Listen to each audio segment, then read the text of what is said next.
The realtor was standing in my hallway with two strangers. They had the soft shoes of people who knew they were only passing through, already imagining where their furniture would go. My mother's voice carried from the kitchen, bright and performative, the way it always did when money was involved. Showing for the 950 penthouse. My father grinned like he'd rehearsed it in a mirror. For your sister's debt. It sells today. I didn't argue. I nodded once, the smallest movement that could still be read as agreement. Then I turned, picked up my keys from the console where I'd put them out of habit, and left. The elevator ride down felt longer than usual. Not dramatic, just empty. I noticed the scuff on the third-floor door I'd meant to fix last winter. I noticed the way my hand shook when I pressed the lobby button. These were the kinds of details I'd trained myself to notice instead of saying no. I drove straight to the attorney's office. The contract was already printed when I arrived. My name was spelled correctly. The margins were generous. The language was confident in that way documents get when they assume consent. The attorney, someone my parents had known longer than I had, smiled politely and slid the papers toward me. Standard closing, he said. They're eager. I didn't sit right away. I asked for water, waited for it to arrive, then sat. I read the first page, then the second, my eyes moving slower than my mind. I could feel the old urge to speed through, to be efficient, to not be a problem. I need one thing, I said. He looked relieved. Of course, a current property record. There was a pause that felt like a misstep in a dance. Not alarm, more like recalibration. He nodded and reached for a folder, flipping through with practiced ease. The office was quiet enough that I could hear the paper edges whisper. He stopped, read again. The room changed subtly.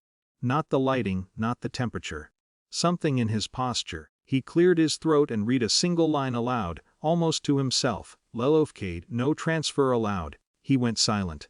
Then, very softly, he whispered, that can't be right. His pen slipped from his fingers and hit the floor. It wasn't dramatic. It didn't roll far. It just landed, a small sound in a room built for discretion. I waited.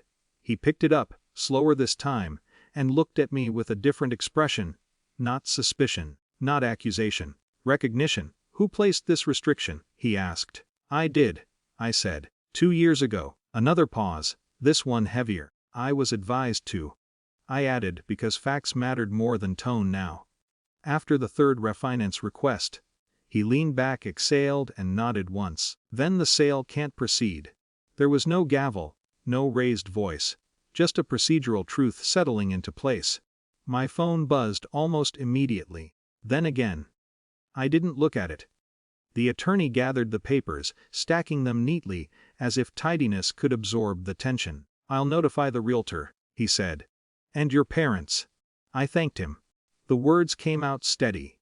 Outside, the city was doing what it always did. Traffic, horns, a busker on the corner, playing something too earnest for a weekday afternoon. I sat in my car for a moment before starting the engine, letting the stillness stretch without guilt. Later I learned how it unfolded back at the apartment. The realtor's smile tightening, the strangers exchanging glances. My mother insisting there had to be a mistake. My father calling it a technicality. The showing ending early. I wasn't there for any of it. What I was there for, eventually, were the calls that shifted in tone. The questions that pretended to be concern. The reminders of everything the family had done for me. I listened more than I spoke. When I did speak, I stayed factual. The property is locked, I said. It's not transferable. Until when? My sister asked, her voice thinner than I remembered. Until I decide otherwise. There was a silence on the line that felt new. Not anger. Not disbelief. Something like recalculation. I didn't explain myself further. I didn't need to catalog the years I'd been the quiet solution, the reliable signature, the hallway that everyone passed through without asking. The ledger already knew. That night, I went back to the apartment.